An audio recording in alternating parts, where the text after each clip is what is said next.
Finally, whatever is true, think about such things.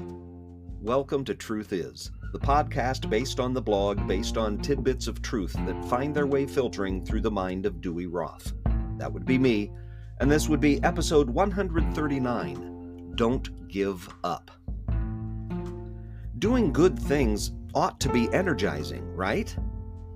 Each time we make a positive choice or perform a selfless act of service, there ought to be a rush of goodwill and positive self-image that works like adrenaline on our mood and well-being and ability to continue to make even more good choices. Oughtn't there? According to the following quote from Making Habits, Breaking Habits, Why We Do Things, Why We Don't, and How to Make Any Change Stick, written by Jeremy Dean, the answer is probably not. And I quote, "Everyone's self-control is a limited resource. It's like muscle strength. The more we use it, the less remains in the tank until we replenish it with rest." In one study of self-control, participants first had to resist the temptation to eat chocolate. They had a radish instead. Then they were given a frustrating task to do. The test was to see how long they would persist. Radish eaters only persisted on the task for about 8 minutes, while those who had gorged on chocolate kept going for 19 minutes.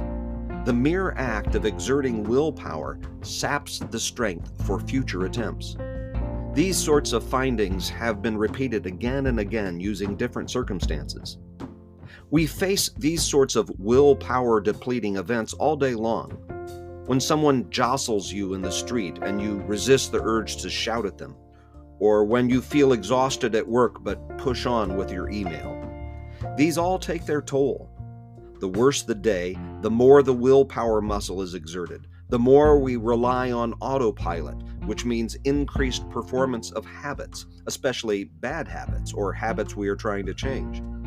It's crucial to respect the fact that self-control is a limited resource, and you are likely to overestimate its strength.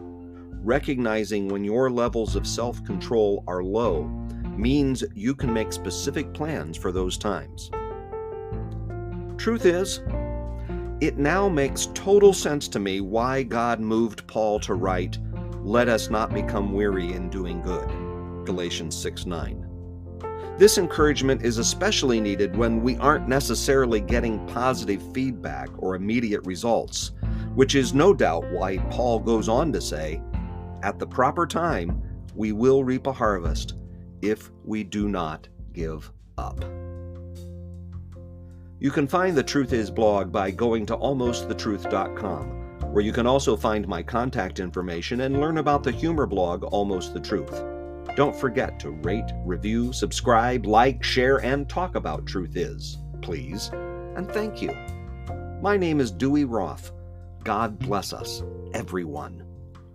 Truth is a production of Almost the Truth Communication Services.